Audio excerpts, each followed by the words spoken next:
what, twin? All right. Who wants to do this intro? Or we could get it all at the same time. Sure. Ready? Well, we all clap, and then we say, welcome back to Talkers on the Wall. Gotcha. Yeah. Welcome back to Talkers on the Wall. Today we've got a slightly different episode that we haven't done yet. We're gonna we each have prepared 5 statements, and the other 2 are going to either disagree or agree. Yeah. The person who presents the statement as well can agree or disagree. They don't necessarily have to agree with the statement that they put out there.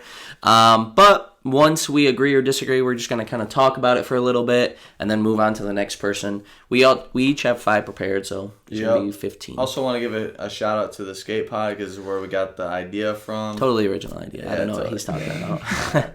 But yeah, those guys are cool, and it's a cool concept, so we stealing that shit. Exactly. Yeah. And making it better. So who wants to start off? I think Schmidt should start us off. I've heard a lot of things about this man's takes, so it's interesting. We'll start with one of my more tamer ones. And after you say this statement, we should have like a few seconds to think about it, and then we can do thumbs up or thumbs down if we agree or disagree. Yeah, let's just do a countdown. 1, 2, 3. Yeah. All right. Yep. Solo leveling is just aura farming and hype from the community. The actual show, not there. Well, you started with the worst one because I haven't seen solo leveling. Well, that's why it's tame. Fair. 3, 2, 1. I don't know. I don't know. I've never seen the show. Well, you tell us. Take us through your reasoning. Well, what's your beef with solo leveling? Why is this show ass in your opinion? It's not necessarily ass, but it's incredibly mid for how much people are hyping it up. Fair. He had, other than like the first 2 episodes, there's no actual like danger. It feels. Mm-hmm. You always feel like he's going to win. I mean, the fights look cool, and he aura farms the whole time, so he looks cool. Okay. And then so it's Demon Slayer. No, I'm just joking. How dare you? Yeah. And then in the second season, which won Anime of the Year? Yep. Somehow. Yeah, that's crazy. But in the second season, the Ant arc is ripped directly from Hunter x Hunter. So I haven't seen Hunter x Hunter either. Well, it's essentially the same thing. Yeah. Are you the king? They have that, bro. That shit happened 20 years ago. They have that. They have that, bro. We got that shit out. Okay, well, let me ask you this. Because you say there's never any danger and he's always going to win his fight, and you already know that. So let me throw this at you. You are a big slime fan, and it's the same damn thing in slime anime. So why is slime anime better than solo leveling? So I do think, with the fights, but there's a lot more because he's, building his town. There's a little bit of a political aspect with the other towns and the other cities and countries that he has to deal with. He's more involved in the actual world. And then in solo leveling, he kept all of his powers hidden from anybody until like halfway through the second season. So in Slime, he kind of just, he's building a town. That's cool to see. It's cool to see him work to fix problems by not necessarily fighting. Fighting is more of a last resort. But he always wins. Yeah. All right, that's fair. Good fair. point. Good point. It is, yeah. I will say the town building aspect was interesting in the first season of Slime. But moving on to the next statement. This one, everyone should be able to answer. My statement, Marvel should reboot the universe like DC. That's happening. We don't know that. Mm-hmm. That's just a rumor. No, that's literally happening. No, it isn't. Yeah, Kevin Feige said so. No, he didn't. He did. Oh, bro. This is the first time hearing about this. Yeah, well, you can think about, you can agree or disagree. Okay. 3, 2, 1. No. Don't be a sheep. If you think they should. Nah. Well, I've heard of rumors, but there's not been any definite, thing where they came out and they're like, yeah, we're all doing this. Because I've heard the rumors, but there's not been, 100% evidence. This is just like that Game of Thrones thing you were talking about. There's no evidence of that ever happening. But I think what do you guys think? Like, why? I think personally they just need to ride out the bad and like get back to the good. Like they've already like it sucks that the Kang stuff didn't work out the way they wanted it to, and they've definitely had like subpar movies since Endgame, but they've also had decent movies. I think really what they need to do is like instead of a reboot, just like I was actually keep moving forward. I talked to Luke a little bit about this too. They don't need a reboot; they need a reload, if that makes sense. Or like a refocus. Yeah, pretty much. Where to, as much as I dislike the the Robert Downey Jr. Doctor Doom cast, I think that's extremely lazy. But I mean, you have 2 back-to-back good movies. Kevin Feige announced like after all the Marvel slop that was putting out, he's like, I need to put my thumb on this and just make sure that only the best of the best movies come out. And I really like that approach. And I heard Kevin Feige was also stepping down. Yeah. Well, that's just another rumor I heard. Interesting.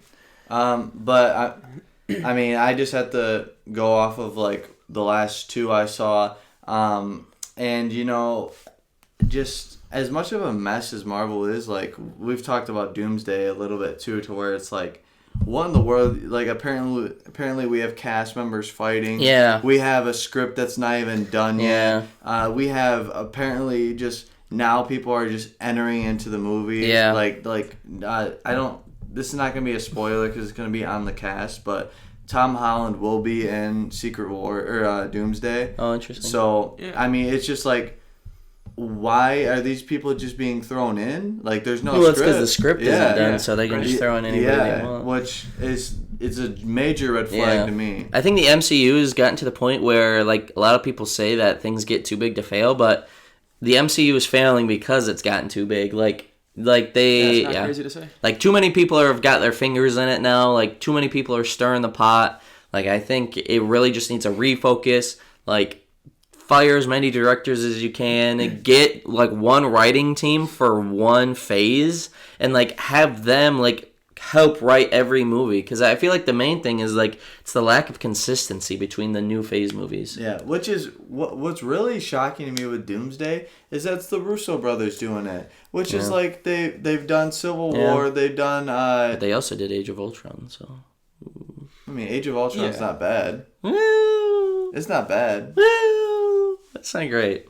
I mean it's mid to good.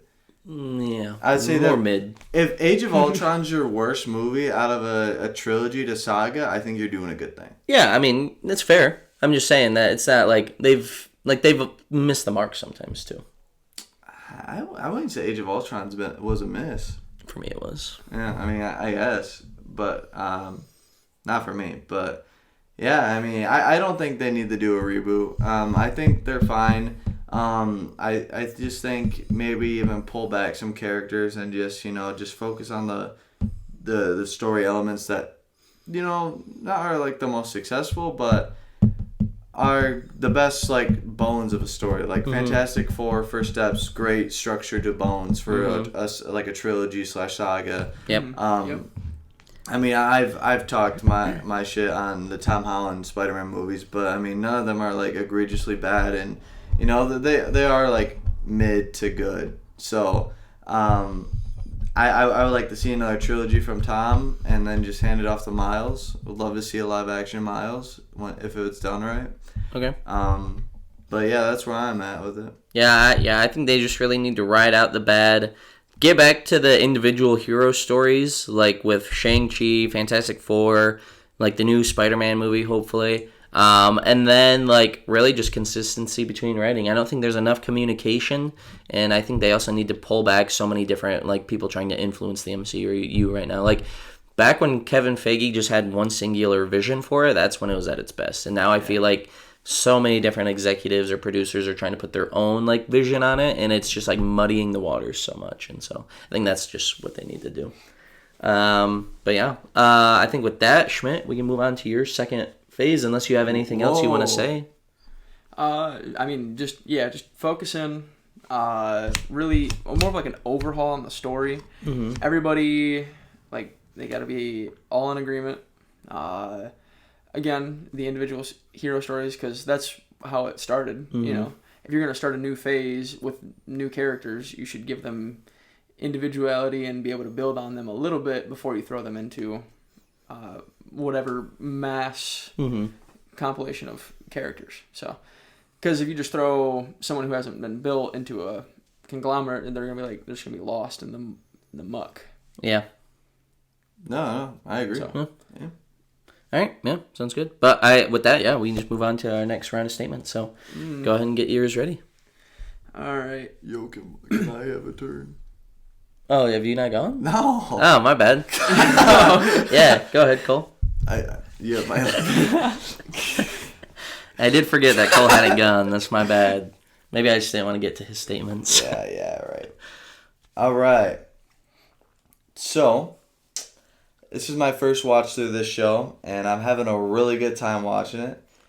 So, my question is, for agree or disagree, JJK is the best ongoing anime out right now. 3, 2, 1. Maybe. It's tough. It's really tough. But What do you have ahead of it? Well, I mean, One Piece is still going. Okay. That's a good point. I mean, that's a good point. Yeah, it is still going, and it'll never end. Very good point. No, there is an ending. There is, yeah.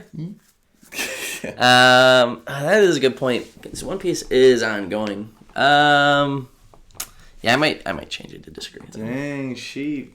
You made a good point. Yeah, that's fair. I mean, I just haven't watched One Piece. Boruto is still going. Not really. Bleach 1,000-Year Blood War arc. That's still going, That too. is technically still going. Boruto is still going. It's not canceled. I mean, yeah. Should be. It's just on break. Boruto Part 1 is done. Right. But, so we're going to get into Boruto Shippuden now. Yeah. Blue Vortex. But yeah, I mean, I just really like JJK right now. I'm slowly falling in love with more anime again. And I did hear that One Piece is kind of like, I don't know, is it reanimated too to where... Yeah, it's getting a remake. It's getting a major like cut down on the fluff. Yep. And then a remake. Yeah. So they're going to reanimate all the beginning stuff. Yep. That's coming to Netflix. Toei Animation is yeah. gonna do it. It's going to be... Or I think it was actually Mappa. Is it Mappa? I don't remember. Well, it's going to get reanimated. Fact check us in the comments. So it's gonna look better. I know they shrunk it down from the 1,000 episodes or something, and it was going to be shrunk down to about 250. Yeah. So it's pretty crazy. Yeah. It is a lot of filler. Crazy. Not fluff. It's not filler. Huh? It's fluff, not filler. Right, whatever. Yeah. But yeah, I think that's yeah. Disagree. You're just really falling in love with it right now, so that's fair. And you don't watch like I got puppy the love big right stuff. now. Yeah, It's a good show. Yeah. Where would it be like your second or third for ongoing? No. What would you have at 2 and 3 though? Oh goodness. So, One Piece. turning into a whole different video. Yeah. I mean, I'm just asking. One Piece. Shield Hero is really good right now. And then it's probably in the top 10, but Dang. Okay. then Slime is still going. Slime is technically still going. So. All right. Well, I think then finally we did Cole. So now we're back at the top of the lineup. All right. Speaking of One Piece, One Piece is the GOAT of anime. Greatest of all time. Okay. 3, 2, 1. I might have to agree. I mean, You've never seen it. I've never seen it. Right. So That's not true. Actually, you watched up until like the Buggy Town or whatever. Yeah. He's watched like the first bit of it, but he's not like caught up. Or yeah, I mean, he hasn't seen True Peak. That's true. I would say just like the hype of One Piece precedes itself, and it's like it is so big and so many people love it for a reason, and like the world building on One Piece is crazy. Like it's probably like the only anime where you can see that it's like this is like a fucking Iliad Odyssey epic. Like it's so like world spanning, the story of it's crazy really.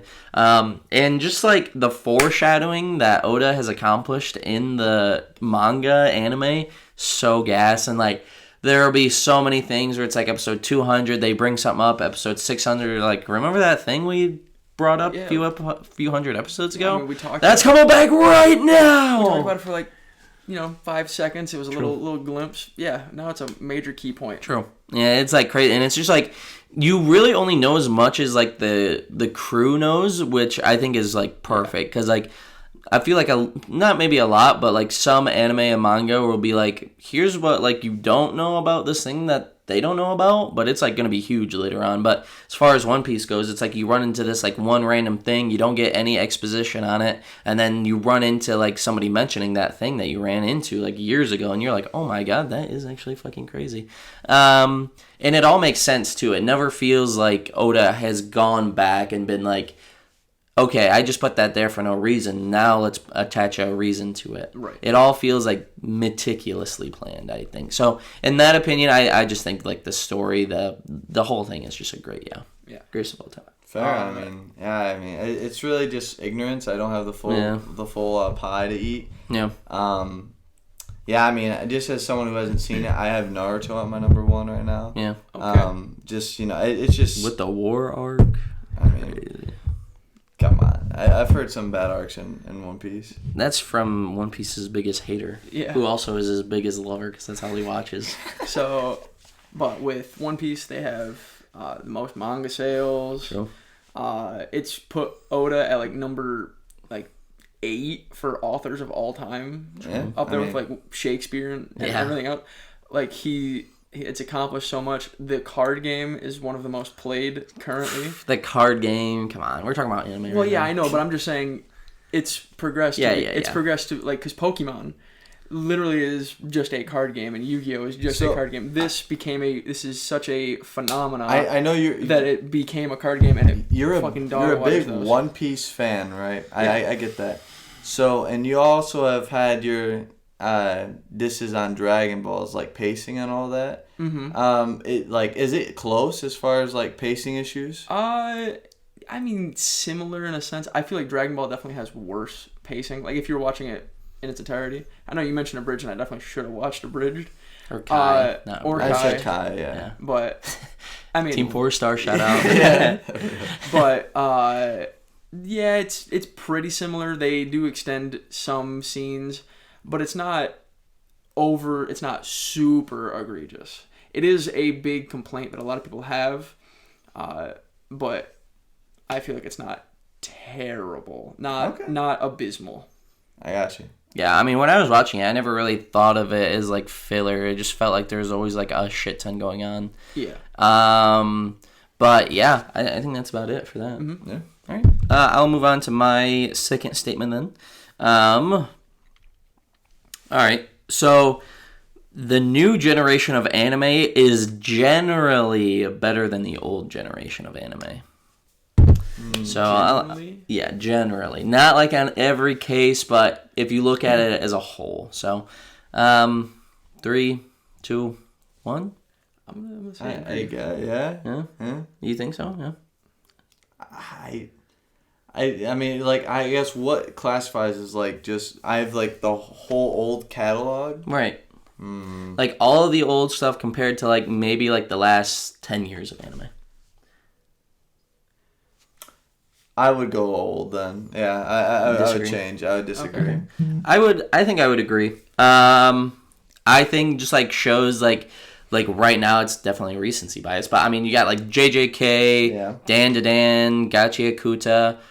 You've also got shows like Apothecary Diaries. You've got shows like Demon Slayer, Fire Force, and like you couldn't say like any one of those is singularly better than like Naruto, but as like a whole, like I don't know, I just think there's a lot better anime than there used to be. Because like back in the more anime as well. There's definitely like I don't know, there's always been a lot, but I mean there probably is more now. But like going back, like the 3 big names you had, or maybe 4, was like Dragon Ball, Naruto, One Piece, and Bleach. But and that's like 4 shows, and that's really all I can really remember from like that time frame. Yeah, Yu Yu Hakusho, but it's definitely not as big as those like big 4 were. Yeah, I mean, but you have it's just and you have like Inuyasha, Yu Yu Hakusho. They're in that time. You jump up a little bit before you get Death Note as well. Yeah, I mean, depends on how far, like, at what point we're calling, like, old versus new. But you said last 10 years. Yeah, I mean, what was 10 years ago? 2015, so yeah. You just catch the end of Naruto Shippuden. Right, so. Yeah, you get Boruto. Yeah. We get Dragon Ball Super. Come on, bro. But we also get all of the new animation of One Piece, all the new animation of Bleach. I think for the most part, I mean, like, I don't have, like, a huge comprehensive list, but just, like, my time frame of, like, being alive, like, I want to bring up, the writing, I think, too, is just, like, evolved so much. Like, you go back to the old anime, and you're like, oh, I'm so sick of these old tropes, like, and the writing isn't, like, always the greatest, like... But 90s animation, too, like, that's, like, it's a whole thing, like... I'm just such a sucker for 90s animation. Yeah, I mean, that's fair. It's, like, one aspect that they get, but, like... You know, Dan to Dan, like, I like Dan to Dan's animation over like any 90s anime for sure. I don't know. I think my heart is just so, like, maybe it's the nostalgia, but I just love, like, old 90s anime. And for, like, people who also are in love with Solo Leveling, we have Solo Leveling in these last 10 years, so. Yeah. Yeah, I just think, like, the animation has come so far, the writing has come so far, and just, like, and, like, the newer generation has the advantages of taking tropes that the old animes have built upon and, like, turning them on their head and changing them for the better. Absolutely. But, yeah, so that, I mean, those are my core reasons for why I think it's better generally. I mean, writers have learned what their audiences like and dislike, and they're able to tweak it, get rid of it. Get Slime in the last 10 years. Slime, I mean... Pretty good. It's pretty good. Sure. Give it a watch if you never have. But yeah. But I mean, I think just as a whole, we're in a really, really great place for anime. Yeah, and I feel like it's only going to get. I mean, it's hard to say, but it's going to get better. I would agree. Yeah. Fair. I mean, but you always have the nostalgia of the old stuff. Then, like nostalgia will. We always got the old heads who refuse to change. Nostalgia will carry a lot, and I feel like they still hold up. But as a whole, like you were saying before, you had, like, with Dragon Ball, it was Dragon Ball and Sailor Moon. That was, like, the main two. And then you got the big three. Yeah. And then you started to get more. And then now we have this huge catalog where it's like... Also, when did Attack on Titan come out? Within the last 10 years. It came out 2015? It could have been. Maybe 2013. But it was, like, right at the start of high school for me. Yeah. It was just around that, yeah. So maybe I missed the first season, like the first half of the first season. That's what I watched. Yeah. But that's a good point. We get Attack on Titan, like things like that too. Like just we don't get Full Metal Alchemist, unfortunately. But that was like one of the only anime from the old generation that I'd want to rip to the front. The only? I mean, I think the other ones are definitely signs of their time. I feel like Full Metal Alchemist could be running with the new gen people. I don't know. I just feel like a lot of tropes from the old anime, like Bleach, Naruto, Dragon Ball, the beginning of One Piece, they're all like, you know, they're all of their time. Like, they belong in that time period. Like, if you brought them to the current gen, you'd be like, this is, like, old. Like, you're like, it's getting old. Like, these tropes have been done so many times. Like, if you brought Naruto to the current, like, people would be like, if Naruto never existed, but, like, all those other things did, and then you did Naruto now, people would, like, be like, it's a hack, it's, like, ripping off all these other shows, fucking, you know, it's ripping off Black Clover, and all these other crap that have, like, pulled from, you know, the other way around. I mean, it's hard to say that if you rip Naruto out, because you don't know if it doesn't inspire Black Clover and all those other shows. Well, I'm saying that I'm sure that it would, but I'm just saying that, like a lot of these other newer shows, like Dan to Dan, you can't, like, point to one specific and be like, that's what it's inspired by. Whereas, like, Naruto, you could be like, you know, that's inspired by that. I think it's just, like, a lot of the new creativity. Whereas Full Metal Alchemist, you pull that to, like, new gen, you can't be like, oh, Full Metal Alchemist was obviously inspired by Dragon Ball Z. It's like, no, it's not like anything we've ever seen before type of thing. I see the... You see what I'm saying? I see the point. But yeah. It's not like that for all new gen, obviously, but just like for like the best of the best. But going on, Schmitty? No, I'm just joking. Cole, we'll get you to your next one. Cut this out.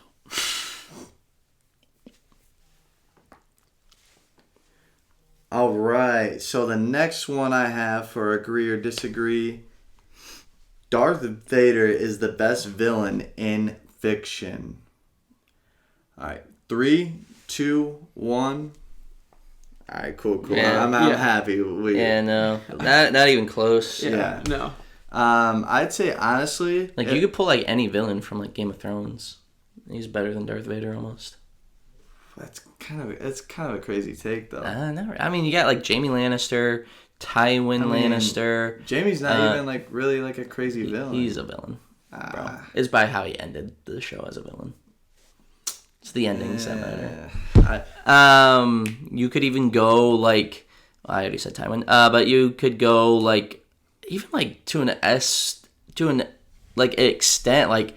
Not because he's complex of a character, like amazing, but Joffrey, like he's way more intimidating than like fucking Darth Vader ever was to me, bro. Like I was never like, oh my god, I'm so scared of fucking Darth Vader. But like Joffrey, I'm like, oh my god, I would hate to live in that universe with Joffrey around. How like influential Darth Vader has been to like. But it's not like for me, it's not about how it's influenced the culture. It's how they make me feel as a villain. I mean, I guess that's just. But because it's like, yeah, he influenced the culture, but that's just because he was in Star Wars, and it's also like one of the biggest like plot twists. Right. I mean, it's just peak of Darth Vader and the heel turn, how he turns back good because his son brings it back. Some could say it was a lazy writing. I'm just joking.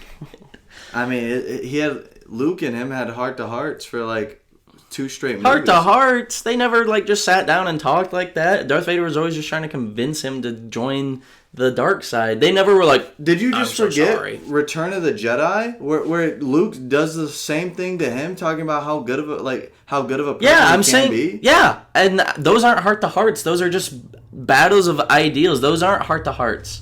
I mean, you can have a heart to heart like debate. No, that's not a heart-to-heart. That's just them trying to sway one into the other. If it wasn't heart-to-heart, then Darth Vader doesn't turn back. I think Darth Vader just turns back because that's what the story needed him to do.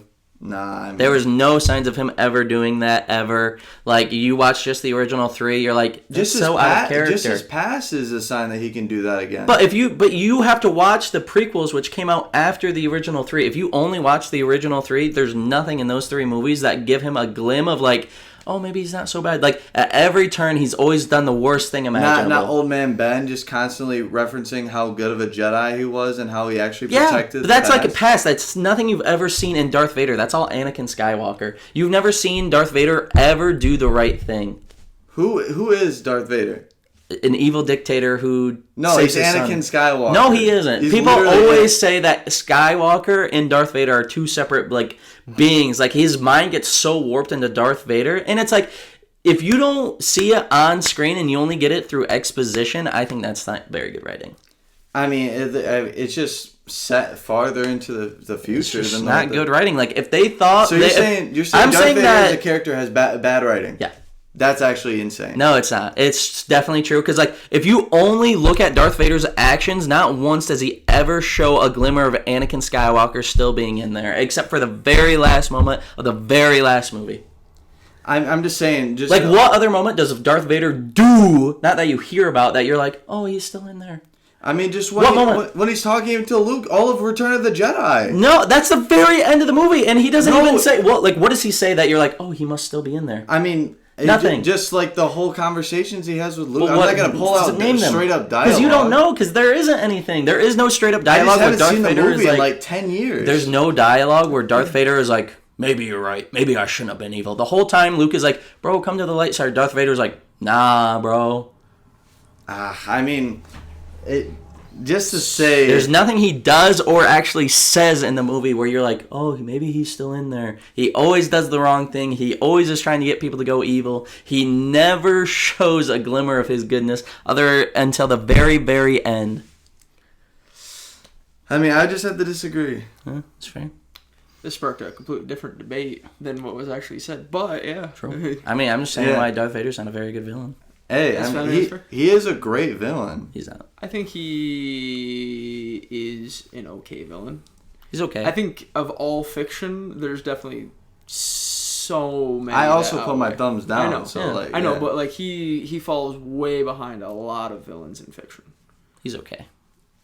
Yeah, I mean, I'd say he's imposing and he's He intimidating. can be, yeah, for sure. I mean, just like the respirator noise and James Earl Jones, his and then voice is.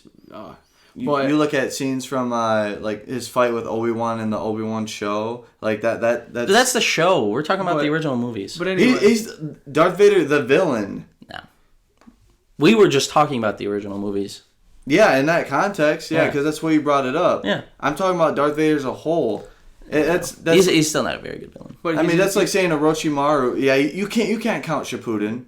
That's a whole story that never was like stopped. Star Wars is a whole story. No, because there's so many different authors. That's like if somebody else came in to write Naruto Shippuden and then you're comparing. Because like I think It's Naruto. still the same story. No, because I think Itachi is a bad character in the aspect that he was retconned to shit. Like in the first original Naruto, he was not supposed to be a good guy. Shippuden, they're like, let's retcon it. He's a good guy this whole time now. I don't think that's very good writing. I think you have a valid point with that, but I still don't think that really compares to what Darth Vader did. It's just they retcon him to make him a better character than what he was.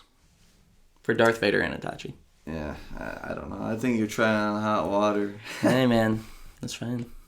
Yeah, we good with that one? Yeah. I think. Yeah, we it got out. Schmidt next. All right, number 3. All right, these. So the Hobbit trilogy as a whole is more enjoyable than Lord of the Rings. Hell no! I know we're supposed to vote, but 3, Go on, give us a 2, 1. Fuck you, Schmidt, bro. That's so bad. That's so... I'm gonna agree. That's a very bad take. I need to gonna- hear your reasoning behind this. I find bro. it more enjoyable, whether it's a better story or not. What makes it find more enjoyable? I mean, I like the journey more. I like the whole power corruption at the end. The fight with Smaug is great. Power corruption, that's never shown more than in Lord of the Rings. You got Boromir, yes. you got Frodo. Yeah, but I also Gollum, of course, but he's in... I'm finding it... For like 30 minutes. I find it more enjoyable. Yeah. But, like, all the, like, B villains that don't mean anything? Low key. So what movie has better villains? Hobbit or like what saga has better villains? The Hobbit or Lord of the Rings? Which one has better villains? Mm-hmm. I'm just trying to think of all of them. So as far as villains, I think the Lord of the Rings would edge it out, but this is not based on story or anything else. Right. I Just your personal enjoyment. just found it more enjoyable. I think it was mainly because I was watching it when I was older and able to like, fully comprehend. Have you seen the Lord of the Rings recently? Not super recently. I have been meaning to rewatch them. But I know the story is extremely great, and I wouldn't say that it's worse. I mean, The Hobbit does have a lot of good moments. I would say that like the whole first movie and like half the second movie are where like The Hobbit shines, but I absolutely adore the first and second movie. The third one, yes, is very bad. Not It's bad. Not, Come on, it's bad, but it's not like it's not great. I would just say too, like after Smaug is kind of where I lost interest in The Hobbit, which is fair. It literally like too. I feel like just like the haunting presence of like what's coming from Mordor and the Fellowship is so haunting to the core, and that's what makes Fellowship of the Ring like maybe a top 10 favorite movie for me. I do like how they like keep like alluding to like Sauron in The Hobbit. Like that's kind of cool. Like they're like because you know in Lord of the Rings the world has already changed. In The Hobbit the world is in the process of changing, which is like a cool aspect. They're like, oh, all this stuff is happening, da da da. And it's kind of like you get that mystery aspect. Obviously, we know it's Sauron, but I think that they could have saved The Hobbit if they really just cut it down to maybe a movie, maybe 2 movies instead of making it 3. Because like The Hobbit was just 1 movie or 1 book, whereas you know the Lord of the Rings is 3 books. So I mean, if they could have just cut it into like a director's cut 3-hour movie, like they did with Lord of the Rings, I think that could have been fine. But again, with the first movie, all the music, I love the music. The dwarves are just incredibly funny. That whole journey is, it's incredible, and I really like the first one. The second one, I also deeply enjoy. It's a giant dragon, and they're fighting it. And Benedict Cumberbatch gives an amazing performance too. I really like Smaug, so yeah. It is cool. And like I love him like running around the throne room and stuff. Yes. While the dragons You stroke my ego. Why are you? The third one is a bit of a loss. Yeah. No, I think we can all agree on that. All right, but yeah. Is that good? I feel like that's a good piece. All right. My third one is like, it's very subjective, but most movies don't treat themselves like big screen pictures. 3. Whoa. Oh yeah, you gotta think. Okay. Most movies don't treat themselves as big screen pictures. All right, yeah. I think 3, 2, 1.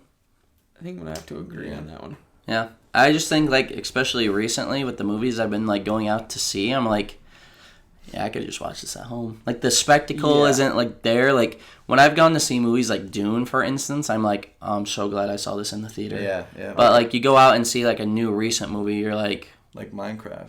No, Yeah. Minecraft low-key. I think that's a big theater movie. Yeah. But like It was only a theater movie because people made it the theater. But still though, you could definitely just watch that. You could definitely just watch it out. But like movies like Dune, movies like Nosferatu, where it's like, I'm so glad I'm in the theater. Even for this Oppenheimer. Right now. That's another big one. Oppenheimer. Yeah. You could even say like Barbie to an extent for sure.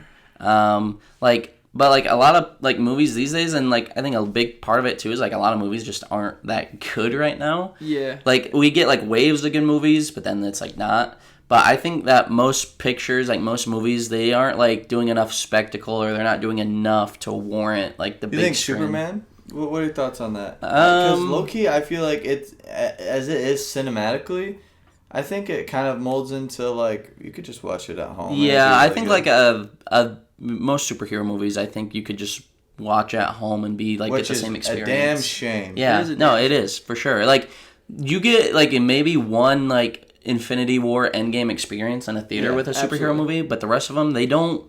I mean, and those are the most fantastical movies you can have, and they don't lean into the big sound or the big picture, and it's like there's never like a bunch of scenes where it's like, I'm so glad I'm looking at this 50-inch fucking screen. It's like I could watch this at my fucking home at a 10-inch. Mm-hmm. So yeah, I think they just need to do more with movies these days. I don't know. They're really kind of lackluster. Not as far as like story sometimes goes, but just as far as like visuals, audio, all that stuff. So, yeah. Yeah, I mean, I don't got much more to say on that. No, I agree with just about all that. Yeah. All right, fair. We'll pull out Cole's next one. Well, Cole, you have your phone actually now, so. All right, my next one. Berserk needs a new animated adaptation. 3, 2, 1. Yeah, I mean, obviously. I've been begging for this. Like it just needs to happen. A studio needs to pick it up. Even the fan-made one got shot down. Yeah. Like, I don't know if they had, like, the production. I don't know exactly what it was. But Studio Clips, I don't think is running it anymore. Yeah, I haven't heard any news on it. Yeah, which is forever. Terrifying and, like, so sad, but... It's so hard, too, because, like, I feel like a lot of people are just scared to adapt it now because, like, they feel like nobody will be happy, no matter what, just because there's been so many adaptations and there's always, like, something wrong with it. And to that... to an extent, that's fair. Like, fans will none of them will always be happy, but I think we just need another shot. Like, what would you think of, like, a live-action adaptation? We talked about this in our Berserk video, and I would love a golden, like, you could easily do it in Golden Age. Yeah. That'd be the easiest one to do. Yeah. I would absolutely love it. Yeah. Yeah, I mean, we talked about it before, and we actually have the good quality now, so it's kind of good to talk about it again. Just about casting, it's super forgivable as far as live action. Yeah. And it could also... The Rock is Berserk. God. Yeah, I know. Yeah. Imagine he's Zod. True. No. No, I think that, like, especially for the Golden Age, it could be beautiful as a live action. Yeah. When you get into the demons and the monsters and the God Hand, then it starts to get kind of weird with like live action because you'd have to have to put so much money into the effects. Could you imagine Berserk as a live action show and people not knowing what's gonna happen at the That'd be clips? pretty crazy. Yeah. Dude, like they sunk all of their like special effects budget into that, and where it's like all the demons and all the monsters look like horrifying, real, and like God. the god hand, like sky hand, is like just a bunch of bodies like laced together and stuff. Like, oh, that could be haunting for sure. Dude, I mean, reading it's haunting, and even like how shitty like the adaptations before it had been. It's still haunting. I've never been like more affected by a story than what happened in the Eclipse in Berserk before, and that's just it. It would just be like so heartbreaking to watch, and it would just truly, which going back to the other segment that we did, that's why Griffith's the number one villain for me. Like, he's just, the betrayal has never been more like, it's. But then at the very end, he's gonna pull Darth Vader and do the right thing. He was a good guy before. Yeah, exactly. That's what we're saying. A bit of a fresh. That's like an Anakin. That's like an Anakin. Bit of a fresh perspective. I haven't seen any of the adaptations, and I haven't even read. I'm not a big manga reader, but I personally want to see, because I know I've heard. Yeah, you've heard so many. I've heard mixed reviews about the previous adaptations and how like their quality isn't very. I want to see. I want to actually be excited to watch a good, well animated adaptation of Berserk. Oh, I don't want to sit through the gruel. Yeah. Oh, yeah. I mean, I just say, like, if you're gonna watch one, just watch the 97 on YouTube. Like, or like watch like the 3 movies that they have. I like the 3 movies. But anyway, we need a proper one. Yeah, 100%. I agree. Cole? That was mine. Oh, me. Yeah, Schmidt. All right.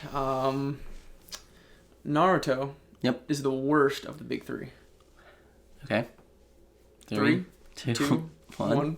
Hell no. Come on, bro. You think Naruto is worse than Dragon Ball? What? That's Bleach. It's One Piece, Bleach, and Naruto. Hell no. Dragon Ball over Bleach for the original big 3. Bleach, One Piece, and Naruto are the big three. I don't think that's true. They are quite literally true. They are the big 3. Let me fact check this. Dragon Ball's the dad that birthed the big 3. Go ahead and fact check, but you're gonna find out that I'm right. It says One Piece, Naruto, and Dragon Ball Z right there. No. With it being One Piece, Naruto, and Bleach, is Naruto... Still no. Bleach is not as good as Naruto, and I will die on that hill forever. Yeah, I mean, I haven't seen Bleach or One Piece. Yeah, that's fair. Well, I still think Naruto is way better than Bleach. I think that the powers in Naruto are a lot more fun. I think that the characters in Naruto, for the most part, are way better than the characters in Bleach. I haven't finished Bleach. I'm not even like caught up. But I think after the Save Rukia arc, it really lost a lot of its appeal for me. And like, you know, there's so much glaze around Bleach, and they're like, oh my god, it's the best thing ever. But like, you know, it's hard to like. To me, I just see a bunch of caricatures in Bleach of characters from Naruto. Like, you get like the mad scientist character, which is basically just like Orochimaru, and you know, all those things. I mean, Bleach is cool. I just think Naruto's better. Okay. I think that Naruto is the worst of the big 3. It's still very good. Mm-hmm. I want to put that out there. I still really enjoyed it. But Bleach, so like the new arc, super well animated, super interesting, had me hooked for the entirety of when I was watching it. I feel like both Naruto and Bleach suffer from filler and it not being great. Yeah. But taking that away, the Save Rukia arc is really good. I would argue that it's better than the Sasuke retrieval because they saved her. Oh, come on. But it's so good because they... a good ending for every arc? Well... And, like, you can't say there's, like, anything in Bleach that compares to the original tuning exams. Okay. Like, it's so crazy. The original tuning exams. But then, dude, I mean, I'm just gonna, just the haunting presence of Orochimaru in the forest where Anko is like, what is he doing here? Or, like, where, like, when, in, like, the or in the finals where...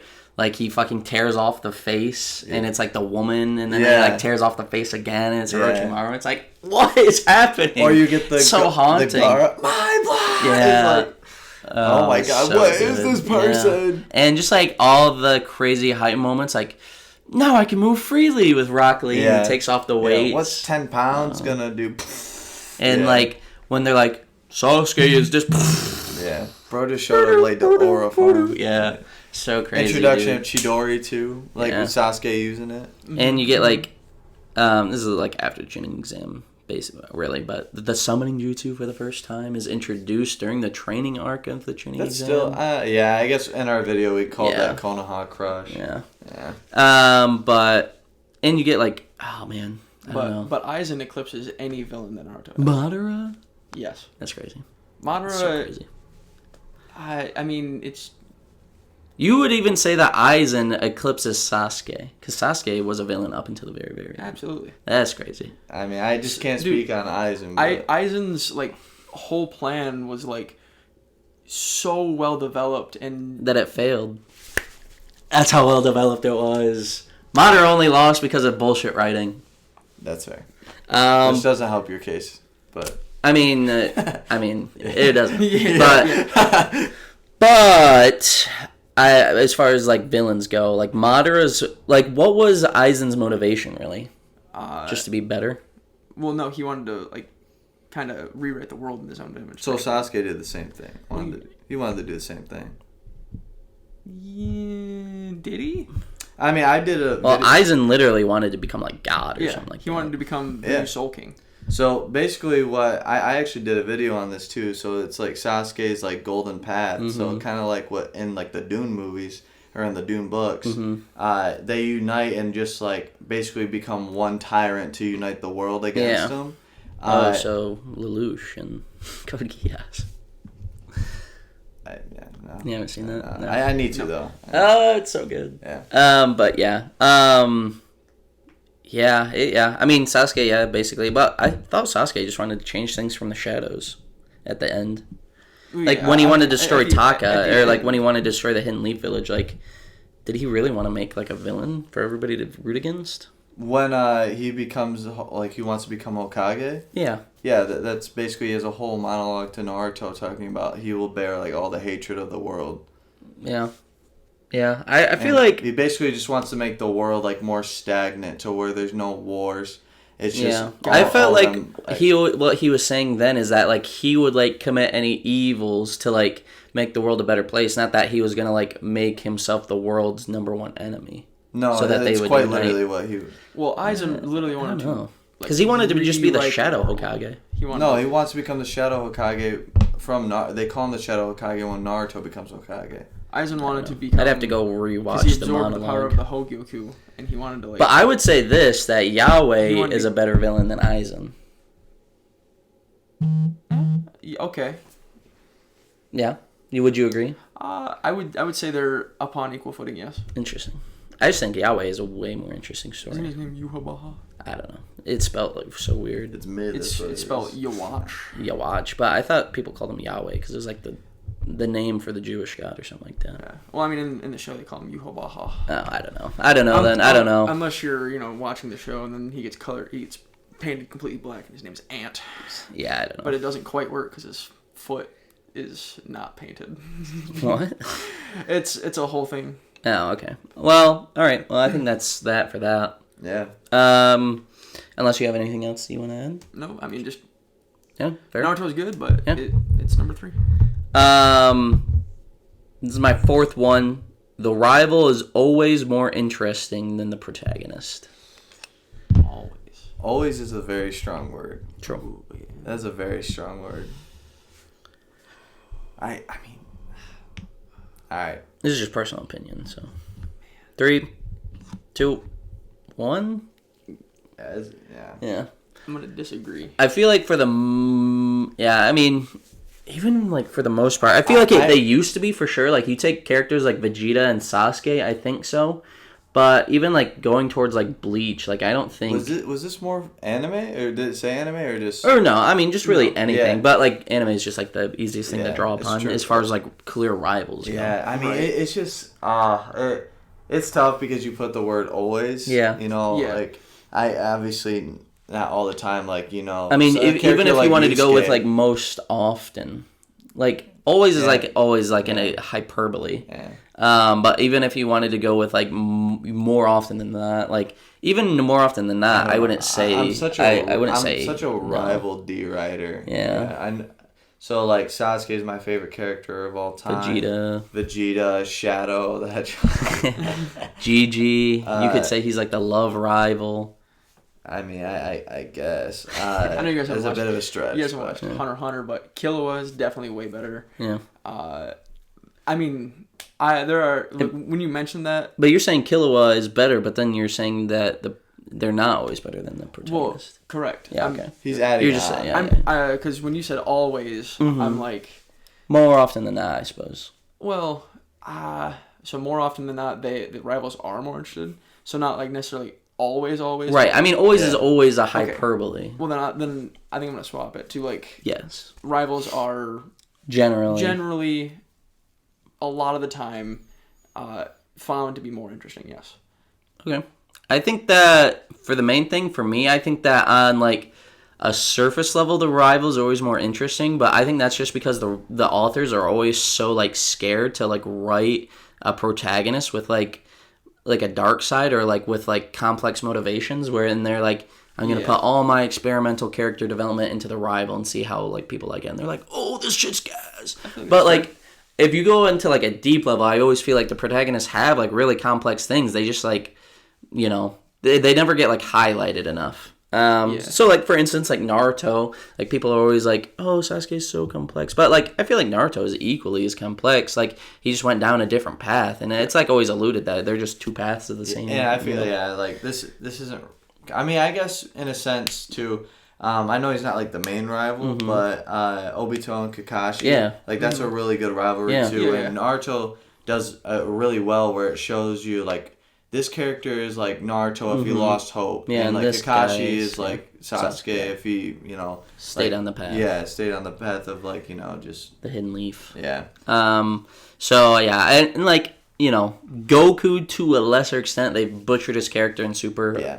But I felt like he was pretty interesting as far as Dragon Ball Z goes. Like, you know, he goes from like not knowing he's an alien to knowing, and then like, especially like... You see, he's at his most complex during the Namek arc, I think, and even like he's got a somewhat complexity to him in the Cell arc, where he's trying to like ready the next generation, and like he's not as interested in like getting stronger as much as he is as readying the kids and everything like that for what's to come when he's gone. Like that's still like a really interesting like side to Goku that like after the Cell games you don't see at all. But really. Are you saying that Goku's more interesting? No, I wouldn't say that in this specific scenario. I'm just saying that he does have levels and complexity, but they just get ignored because, like, for one thing, the author ignores them, and then also like they just because of the way the author portrays them, they replace his complexity and like his like almost like his sheer like I'm a beat your ass type of thing to. I'm a dumbass and I'm funny. I'm goofy. I don't know what kissing is. Yeah. Ooh, the sensu. My bad. I forgot about. We went to a different timeline. I forgot that shit. And even in like the Buu arc, he gets some levels of complexity when he's like the one who has to like be like, Vegeta, stop being a jackass and fuse with me. Do you want everybody to die? Yeah. It's like normally Goku's like the guy who. Yeah. Yeah. And, Vegeta, we're gonna be stuck together forever. What?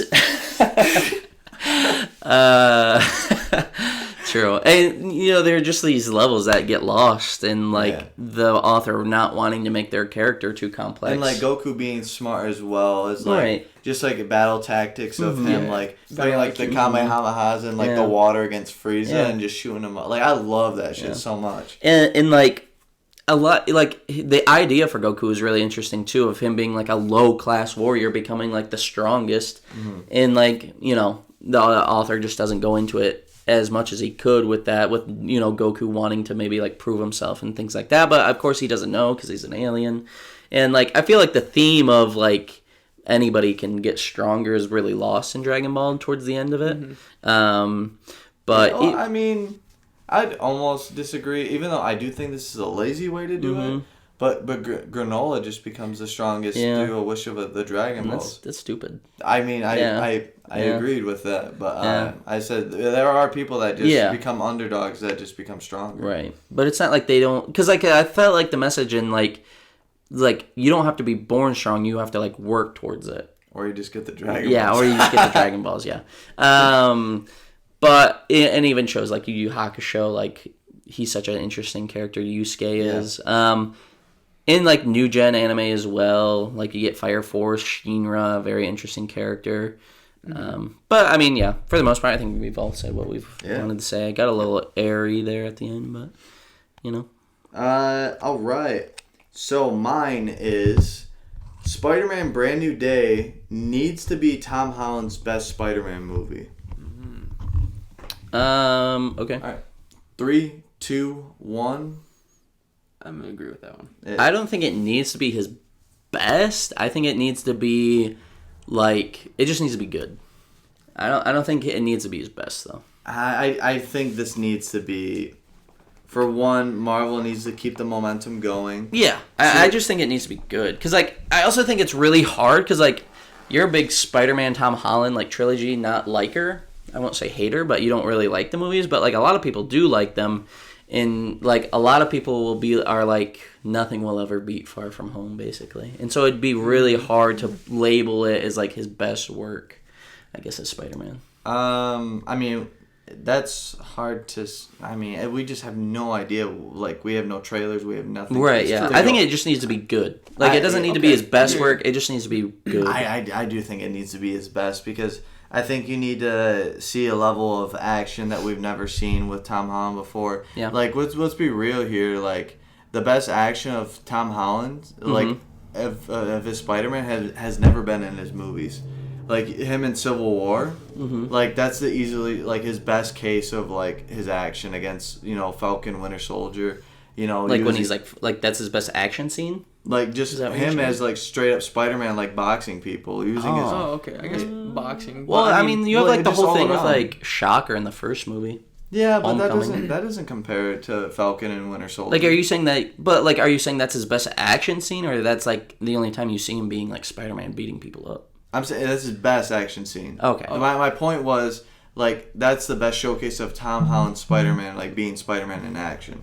Oh, I mean, what about the tunnel scene in the second movie, when he has to like really focus in and then he's dodging all the drones. Yeah, the spider sense scene. I mean, too. I feel like that's really like. I feel like that's really like cool Spider-Man. I mean, even even like Spider-Man at the end of Homecoming when it's just like him in his homemade suit. I think that almost is like the best representation of Spider-Man because like obviously nobody likes the Stark suits, but then like you know it showcases that Spider-Man is willing to be Spider-Man when he doesn't have that stuff. So like that's like the clearest representation. Obviously they're like that was cool for like 30 minutes, guys. Scrap it. But I thought that was a really cool idea in the movie. And like at the end of Homecoming when he's got like the whole like all those like the whole building is on top of him and he hits like that's another great representation of Tom Holland's Spider-Man too. It's ripped right from the comics too. Yeah. Even like I don't know, it's really tough. I know a lot of people are haters on the Tom Holland and there are things not to like, but I think he's a good Spider-Man and he has a lot of good moments. I mean, realistically, right? I feel like also we need to just like low key, like just because it's Tom Holland's Spider-Man movie, we also need to look at supporting cast too. Let's be real. The supporting cast for those first three movies, Jake Gyllenhaal. I think Jake Gyllenhaal is a really great support cast. Like his acting was so good. Like the scene where he's like, "That wasn't that hard." It's so good. Bro. Yeah, but he makes such a great like fake mentor character. I'm also talking about besides No Way Home, the relationship between MJ and Peter. Yeah, it's you know, Ned is a funny, I like Ned. like side character. He really had to start the the first movie. Yeah. Flash, oh my god, how terrible is this Flash Thompson? Yeah, I mean Flash Thompson isn't great, but those are like Peter Parker. That's not Spider-Man, I guess. Like when I'm thinking about Tom Holland Spider-Man movie, but you were talking about like before. You were talking about like Spider-Man in action. No, but now if we're talking about But if we're now talking about Tom Holland showcasing Peter Parker, I think those areas definitely need improvement. I'm saying Spider-Man supporting characters. That's why I segued. But like you're talking about his relationships, not the characters themselves. I feel like relationships with those characters. And I think the relationships and the characters themselves are different. My next point is I'm saying like I don't want to see them in the movie. I want to see them make new relationships. Yeah, I know.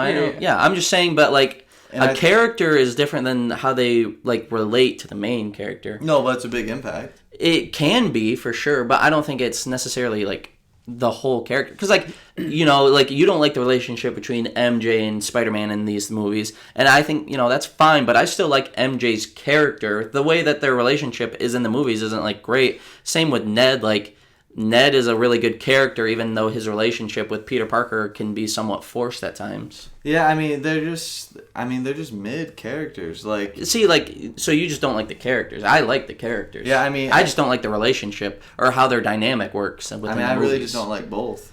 Right. Well, I mean, if you don't like the characters, you're not going to like the relationship. Well, I think it needs to be his best work just to breathe new air into the MCU. Yeah. Just it needs to be a turning point. Yeah. It needs to be like that, and then the movies that come out with it, like alongside it. We need to start getting the ball rolling on generally good MCU movies. Yeah, I just think we haven't had like a straight up Spider-Man movie in so long. Yeah. Like. Because this is him. Well, I mean, we already knew on Brand New Day, it's not going to be just a straight up Spider-Man movie. The Hulk and Punisher are going to be scare me. Yeah, I've heard more. That's true. Yeah, you've heard more. Yeah. Mm-hmm. But it doesn't change the fact that it still needs to be his best for me. Yeah, I mean, I don't think it needs to be his I think best. It needs to be his best. I just think it needs to be good. Just needs to be like objectively, everyone can be like, yeah, it was good. But yeah, that's fair. Schmidt, you got a last one, or did you only have the 4? I have another one now. Okay. So DC needs to focus on more characters for movies than just Batman and Superman. I feel like Batman and Superman have been rehashed to oblivion. They need to work on more of their properties. I low-key almost... Oh, wait, one second. So, yeah, 3, I almost... 2, 1. Yeah, I agree. I feel like they're already doing that, though. Yeah, and well, you got like Peacemaker, but like I think they need to flesh out, if they're going to do a Justice League movie, they need to flesh out the Justice League. Yes. Like with the new James Gunn movies. And I did have this one written down, and then I scrapped it because I saw that they had more movies coming out, but I saw scenes from the Superman movie about the Green Lantern. Mm-hmm. That looked really good. Yeah. I feel like they can give another shot at Green Lantern. Well, they have the Lanterns coming out. Well, right. Yeah. So, but I think they need to more flesh out stuff and then make it more of like an MCU. Yeah. But this could be... Yeah, I mean, it's a whole new reboot, so we've only really seen Superman so far. Supergirl, Supergirl, she's getting her next movie. That's already filmed and wrapped up, and that's ready to go next year, which is amazing. Which is cool. But yeah, I want to see... Because I like DC... Millie Alga. I like DC. I like the DC characters, but they've had so many adaptations of both Batman and Superman. It's tough to... It's fair. It's tough. No, it's fair. That's fair. They do need to like show that DC has more than just the big two. Right. Yeah. All right. Yeah, I agree. Yeah. So. Yeah. All right. This is my last one. This one is like the least serious one I brought up, but every story is better with a romance subplot. Okay, I'm good. Yep. All right. 3, 2, 1. Yeah. I just think it like there's a good romance subplot. It just makes the story so much more enjoyable for me. I'm like, ooh, I'm like kicking my feet on my bed, you know. Like, who got you smiling like that? Yeah. I mean, and it's like not just for like movies, TV shows, books, like always like the fucking cheesy romance or just like even like the serious romances where you're like, oh, this is like and spicy. Even like a good relationship can almost save like a bad movie. Like I'm a lot higher on this movie than other people are. Amazing Spider-Man 2. One of the reasons why I really like a lot of aspects of that movie is because of Gwen Stacy and Peter Parker's relationship. If you can't sit there and deny that movie does not have a great relationship between those two characters. I mean, I could, but I wouldn't be right. No, it's fair. I mean, a lot of it is just like the chemistry between the actors too is a big part. Like Superman, the new Superman movie for one thing. Like Rachel and what you doing if you're a girl kissing them off after screen. cut? Yeah, wasn't even a kissing in the scene. Oh no, it's so tough. But I don't blame Superman. She came on to him. I do think it adds like another dimension to just by No, any yeah. Off character. screen? No, I'm Yeah. just No, joking. just the romance Would you subplot. kiss her off screen? I kiss you off screen. Yep. Okay. I feel like Guys, let's cut the cameras. like you can take a really serious character and then they can have a not so serious moment even. I think too, like, if they're gonna have a romance subplot, like, this is more so for like the anime side. Like, cut all the bullshit, man. Like, at some point, I want to see some progression happen. Like, Yeah. the best romances are like when the author takes the romance seriously. Like, I hate the shit like in not Naruto as much because it's never really like there. Low-key, Naruto's romance isn't that good. It's No, very- it's I'm very, saying like yeah. I'm like saying like he doesn't really do romance, Yeah. so I'm not like. But like my hero, like the Ochaku like Deku thing, I'm like, I get it. You gotta focus on being heroes, but this is so unrealistic. People would still pursue like their romance. Yeah. Like that's like the type of thing I mean. And it's like it's like people would like either like not be so oblivious, or they would eventually like confess, and would like. It just makes the story so much more interesting because then like the characters have to think about the relationships Or and when stuff too. you have someone in danger, Yeah. it's like, oh, Like that's the best thing about yeah, it's like the best thing about like Spider-Man movies is like they're always putting in the romance, and it's like how do you choose between somebody you love and then like defending the people, and like and it's like so many great tragedies too have to do with romance, and it's like they choose their partner over like doing the right thing or vice versa, and it's like I think it just adds so many different layers if you have a good romance subplot for sure. Yeah, I definitely agree. Yeah. But yeah, that's my last one. Cool. All right. Make it a good one, Cole. Last one of the day. So, my last one is James Gunn should not direct the Batman movie in the DCU and let someone else handle it. All right. Okay. 3, 2, 1. Yeah, I'm gonna I agree. agree. Hey. Yeah. I mean, he hasn't done any movies to where I think he would make a good Batman movie. No, Yeah. His stuff is a lot more like camp and like colored. I have not seen him work on a dark movie. Like key, I feel like suit wise, he might even go gray and blue, which I wouldn't like that. Yeah. it'd have to be done in like the right Yeah. shades, but like I mean, I know he's done the movie called Super, which is a lot more of like a Batman inspired thing. Sorry, I just kicked the table here. I know Super is like, because that one's about like the dude with the wrench and he just goes around and like beats people up. And like, so you have like those projects where you can show his like, the darker tone he's able to do. But I also think it's just important for the DCU now to have multiple directors that they can pull from. No, that's fair. I would just say, really, if he is gonna do it, Yeah. I feel like the Bat family already has to be established. Yeah. Already, like he would cook if the Yeah. Bat Oh, family absolutely. was already. Yeah, I mean, if Is it's that doing what the you Bat mentioned, family, that I mean, color? Yeah. James Gunn does the best with like teams. Oh, absolutely. Because I mean, the Three Guardians are just Yeah. so good. And even Superman, so many Yeah. collections of it, Yeah. and it just fits so well. Like, I think he could do Bat Family really well. Like, they could do a Bat Family movie without Batman, and that I think James Gunn could do that really well. Yeah, I The only think thing so. that scares me a little It'd have bit to be with that. established. Yeah. obviously. The only thing that scares me a little bit with that is that kind of reminds me of like Sony's like Spider-Man list. Yeah, but this would be like you have a Batman Yeah, movie, I get and it. then like maybe a next year, the year after, you have like the Bat Family, and it's like Batman's gone or like incapacitated. He's or on something. vacation. Yeah, That's so James Gunn.